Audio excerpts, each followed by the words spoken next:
Jamais dans l'histoire de Madagascar, le taux de participation à une élection présidentielle n'a été aussi faible que celui observé hier. Il s'agit là de l'expression du rejet des électeurs envers des élections truquées, d'après les analystes politiques.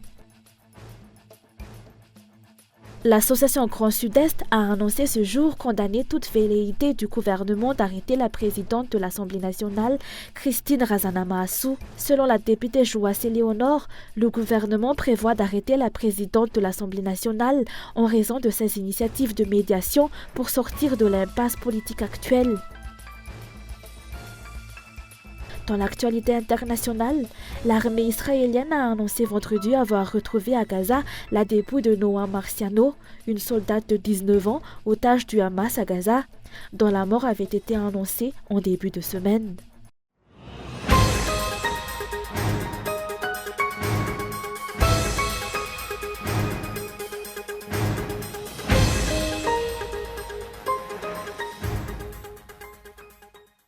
Les observateurs des élections de l'Internationale libérale appellent à la tenue d'un dialogue inclusif pour apaiser les tensions dans le pays. Ils ont exprimé des inquiétudes quant à d'éventuels troubles et manifestations. Ils ont noté un faible taux de participation à l'élection ainsi que de nombreuses irrégularités. Pour ce faire, la mission recommande vivement l'ouverture à brève échéance d'un dialogue politique inclusif pour aplanir les divergences et éteindre les conflits liés à l'interprétation du Code de nationalité, les modalités de désignation du président intérimaire lors de l'élection présidentielle et la refonte du fichier électoral, ainsi que du renforcement de l'indépendance de l'organe de gestion et du juge électoral. Cette situation démontre que même les observateurs sollicités par le gouvernement ont publiquement dénoncé les irrégularités de cette élection. Selon ces observateurs, les irrégularités constatées peuvent être résumées en 3 points, lesquels ont contribué à la tension actuelle. La manière dont le président par intérim a été désigné, le fonctionnement de la CENI et de la HCC, ainsi que le fait qu'Andradzuel possède la nationalité française. Ils ont précisé que leur unique rôle était de rapporter les événements lorsque la question de soutenir ou non l'élection leur a été posée. Nous ne sommes pas là pour cautionner, on est là pour noter ce qu'on a vu et de faire des propositions pour que le système peut-être s'améliore. Parce qu'avec cette crise de confiance, comme vous l'avez dit, comme on l'a dit, elle peut menacer la paix. Elle peut être un frein à l'ancrage de la démocratie. Elle peut menacer également la stabilité du pays. Donc il faut anticiper. Et l'instrument de médiation, l'instrument qui permet aujourd'hui à nos pays d'aplanir les différences, c'est le dialogue. Malheureusement, toutes les initiatives sont ici pour que le dialogue s'ouvre et qu'on essaye, avant le scrutin, d'aplanir ces divergences. Ce dialogue, ces initiatives n'ont pas prospéré. Et donc nous ne sommes pas là pour cautionner, nous avons constaté ce que nous avons vu. Et en tant que démocrate, attaché à la promotion de la démocratie, on a fait des recommandations qui puissent, si elles étaient mises en œuvre, préserver la paix et la stabilité et consolider les acquis démocratiques du pays. Les observateurs ont souligné que la seule solution pour instaurer la paix est l'apaisement des tensions entre les différentes parties impliquées. Bien que le gouvernement ait fait appel à de nombreux observateurs électoraux étrangers pour les élections d'hier, certains d'entre eux n'ont pu que dire la vérité et dénoncer les irrégularités flagrantes.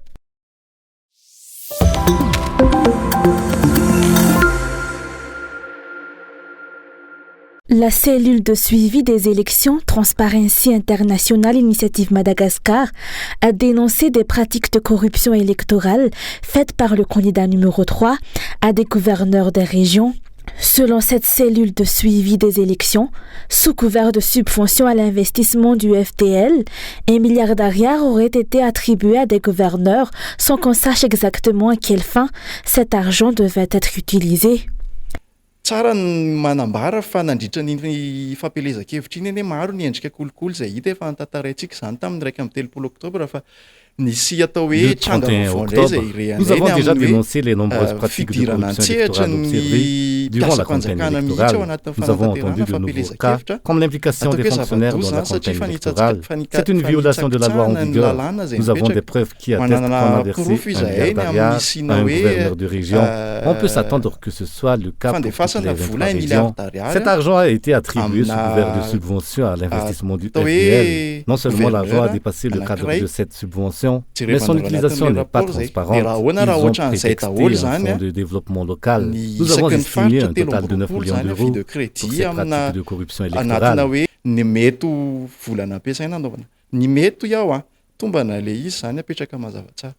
Selon les explications, le candidat numéro 3 a tenté d'acheter les votes des citoyens en utilisant tous les moyens possibles et pour mobiliser les fonctionnaires. Etsy andany ihany koa ny fampiasana ireo tompon'andraikitra amin'ny fampianarana izay any amin'ny Cisco fatatsika tany Mandoto nous avons été alertés par la mobilisation d'enseignants dans les Cisco de Mandoto et de Sakara. Les écoles ont même été fermées pour permettre la tenue de la campagne d'un candidat. Si de telles pratiques ont été observées dans 114 Cisco du pays, comment peut-on garantir l'intégrité de ce processus électoral? Nous appelons ainsi toutes les entités impliquées dans le traitement des résultats de l'élection à accomplir leur travail dans l'intégrité afin que nous ayons des élections crédibles et acceptées par tous.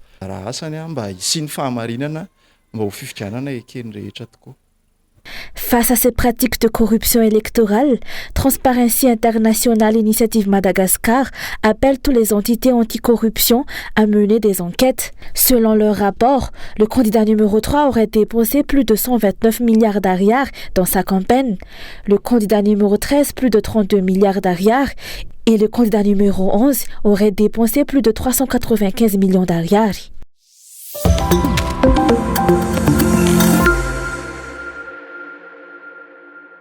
Le faible taux de participation à l'élection présidentielle d'hier est l'expression du rejet des citoyens des violations de la loi et des manipulations frauduleuses. De plus, la population vit dans un marasme politique et la plupart se désintéressent des élections. La plateforme de médiation et de négociation dirigée par la présidente de l'Assemblée nationale et le FFKM l'a souligné hier.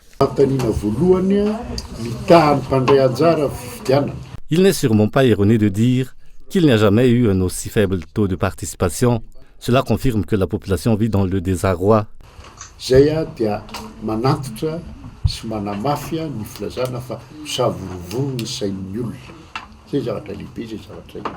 Jamais dans l'histoire du pays, le taux de participation à une élection présidentielle n'a été aussi faible. D'après les analystes politiques, le constat du comportement partisan des structures impliquées dans l'organisation de l'élection par les électeurs a figuré parmi leurs démotivations. Les résultats actuels plébiscitant le numéro 3 ne peuvent en aucun cas refléter les choix des électeurs, dont une grande partie s'est abstenue de se rendre aux urnes. Les candidats à cette élection et leurs supporters ont constaté dès le début que cette élection était entachée d'irrégularités. De ce fait, les citoyens n'ont pas été motivés à aller voter. Même si le candidat numéro 3 est en tête, il n'a pas l'adhésion populaire. De plus, la HCC devra encore considérer toutes les fraudes électorales qui ont été faites.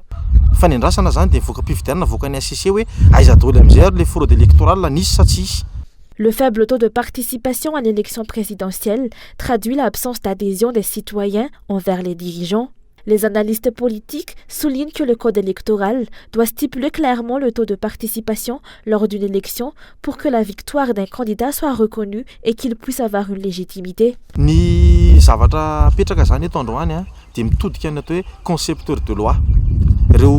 faut actuellement se tourner vers les concepteurs des lois. Nous ne parlons pas ici des législateurs ni des députés, mais des personnes qui seront appelées à élaborer les lois sur tout le code électoral. Il faut en premier lieu déterminer le pourcentage de participation pour qu'une élection soit validée. Il faut aussi que le montant des fonds utilisés soit défini.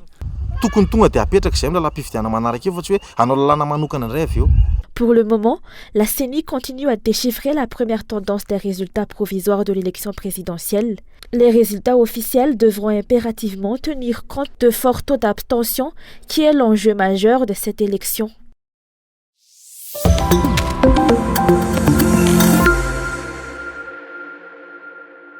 Le gouvernement et la CENI s'efforcent activement de trouver des moyens pour faire monter le taux de participation à l'élection d'hier, d'après les informations reçues. D'après les explications, toutes les entités capables d'influencer ce taux de participation sont rappelées à collaborer. Au ministère de l'Intérieur, l'ordre a été donné à tous les chefs de district de l'île d'augmenter le taux de participation. Cependant, les administrateurs civils ont refusé de suivre ces directives.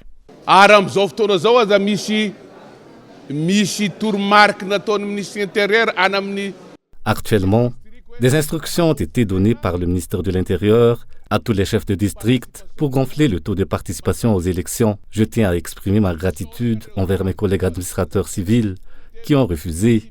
Cette élection a été une honte devant le reste du monde. Il est peu probable que quiconque la reconnaisse. Ils se réjouissent actuellement d'avoir pu procéder à cette élection. Cela ne restera pas sans conséquence. Le faible taux de participation démontre que le peuple n'accepte pas cette élection forcée et est illégale. Comment le président élu pourra-t-il diriger le pays si le peuple ne reconnaît pas sa légitimité électorale? Cette élection, décriée par de nombreux citoyens, est dépourvue de valeur aux yeux de la population.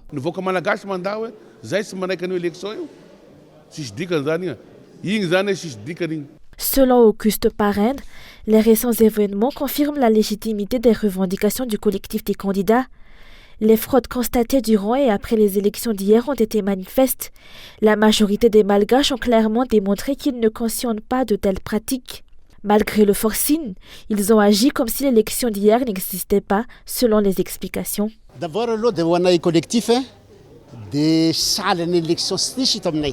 Pour le collectif des candidats, ce n'étaient pas des élections, elles n'ont aucune valeur. Apparemment, les délégués des candidats du collectif auraient été présents dans certains bureaux de vote, alors que le collectif n'a désigné aucun délégué.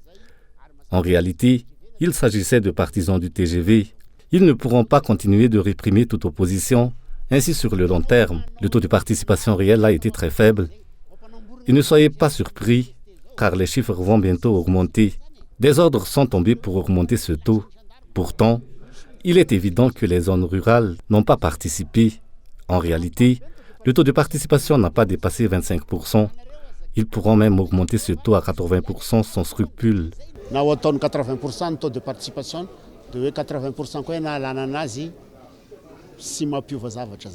Selon les explications, le gouvernement et la CENI sont responsables de ces élections truquées et forcées.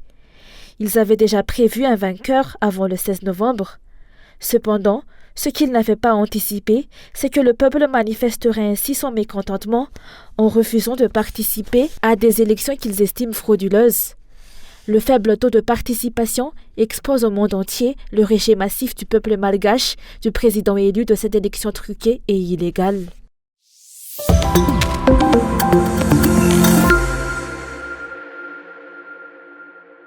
L'association Grand Sud-Est a annoncé que le gouvernement avait l'intention d'arrêter la présidente de l'Assemblée nationale, Christine Razanama-Assou. Aujourd'hui à Timazaz, les membres de l'association ont mis en garde le gouvernement qui, selon eux, dépasse les limites de l'acceptable.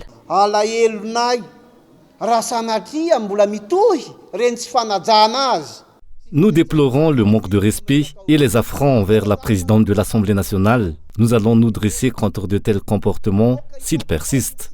Je le répète 3 fois, nous devons nous écouter, éviter les attitudes partiales. Nous avons également des yeux et avons observé toutes ces illégalités, même si nous sommes restés silencieux. Nous avons noté que certaines personnes commettent des actes contraires à la loi, restent libres et sont même acclamés. J'appelle mes Yves Betsleo, Antandroui, Makou, pour qu'ils se préparent, car nous allons nous réunir dans moins de 3 jours pour discuter des mesures que nous adopterons afin de montrer notre solidarité envers notre mère. Selon la députée Jouassé Léonore, le gouvernement prévoit d'arrêter la présidente de l'Assemblée nationale en raison de ses initiatives de médiation pour sortir de l'impasse politique actuelle. Elle souligne que l'Assemblée nationale demeure la seule institution qui a pu préserver son intégrité devant la loi et l'intention d'arrêter sa présidente est inacceptable.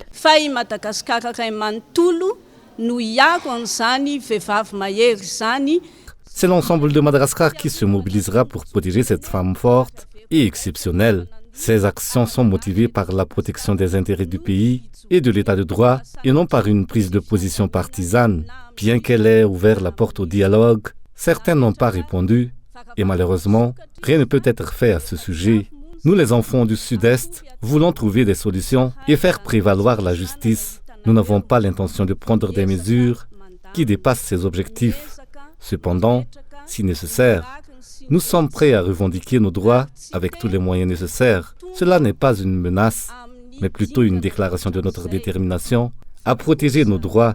En tant que député, je tiens fermement au respect de la loi dans notre pays.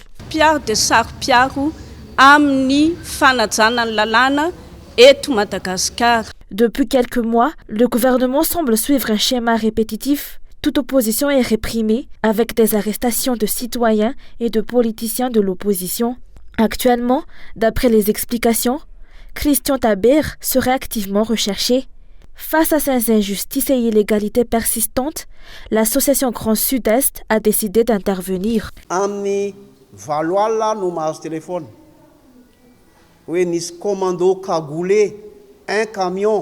J'ai reçu un appel à 20h, m'informant qu'il y avait des commandos cagoulés et un camion en vue pour venir chercher une personne chez lui. Heureusement, ils ne l'ont pas trouvé. Je ne sais pas s'il n'était pas chez lui à ce moment-là ou s'il a réussi à s'enfuir.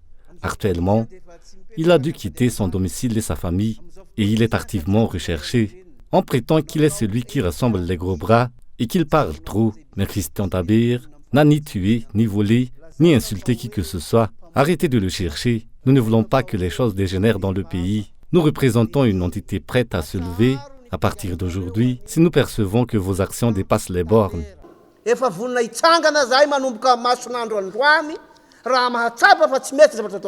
la tyrannie et les abus de pouvoir exercés sur les Malgaches n'ont que trop duré, selon les explications. L'association Grand Sud-Est va s'opposer à ces pratiques.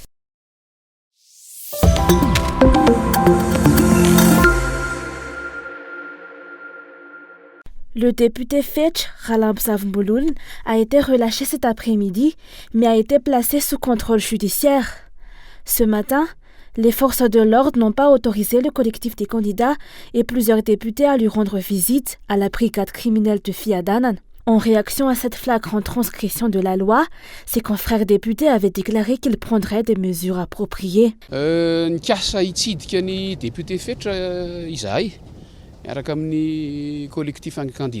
Nous avons tenté de rendre visite au député Fetch Ralambzav Mbouloulne avec le collectif des candidats, mais l'accès nous a été refusé en raison de l'absence d'autorisation de visite. Nous demeurons déterminés dans notre lutte en faveur de sa libération, car sa détention est à la fois injuste et illégale. Elle bafoue les lois en vigueur, la Constitution et les règlements de l'Assemblée nationale. Nous envisageons de prendre des mesures concrètes pour plaider en faveur de sa libération et les détails de ces actions seront communiqués ultérieurement. Selon les dernières nouvelles qui ont motivé notre visite, le député présente les séquelles des violences subies lors de son arrestation. Nous avons sollicité un médecin pour l'ausculter aujourd'hui, mais malheureusement, l'accès lui a également été refusé.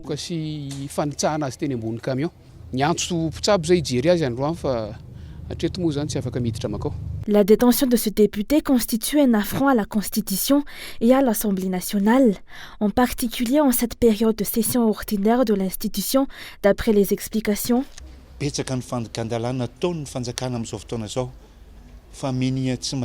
Les nombreuses transgressions de la loi perpétrées par le gouvernement actuel sont flagrantes et il semble que beaucoup d'entre nous préfèrent détourner le regard. Toutefois, en tant que citoyens, il est impératif que nous nous levions, que nous nous exprimions face à ces actes. En tant que députés, nous avons pris notre responsabilité. Ce que le gouvernement fait actuellement est inacceptable. Nous sommes en pleine session ordinaire et il est illégal d'arrêter un député pendant cette période. Au contraire, en tant que représentants du peuple, les députés ont le droit d'exprimer leurs idées sur la manière dont les élections devraient être menées et sur la façon de réduire la pauvreté dans leurs régions respectives. Est-ce pour ces raisons que nous devrions être arrêtés?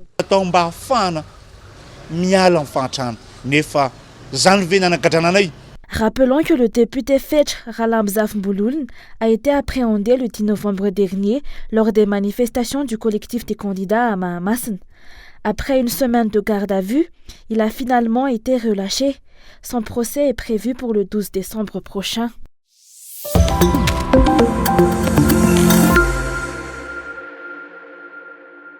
Les personnes arrêtées lors des manifestations pour la restauration de l'état de droit et la tenue d'une élection crédible dans le pays ont été condamnées à 1 an de prison avec sursis et à une amende de 300 000 lariars, selon le verdict prononcé par la justice aujourd'hui. Leurs avocats n'ont pas accepté ce jugement et ont décidé de faire appel.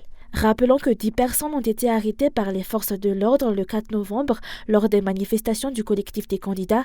5 ont été placées en détention provisoire.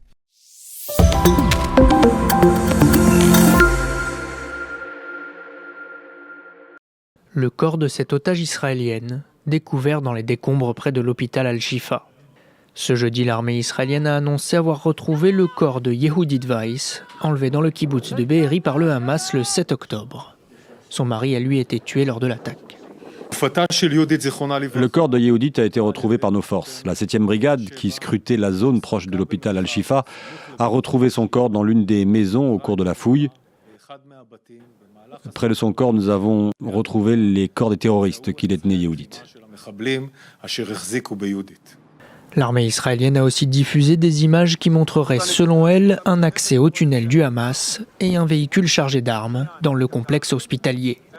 Des images qui n'ont toutefois pas pu être vérifiées de manière indépendante par les médias sur place. Nous avons trouvé un véhicule rempli de munitions, de lance-roquettes, d'AK-47.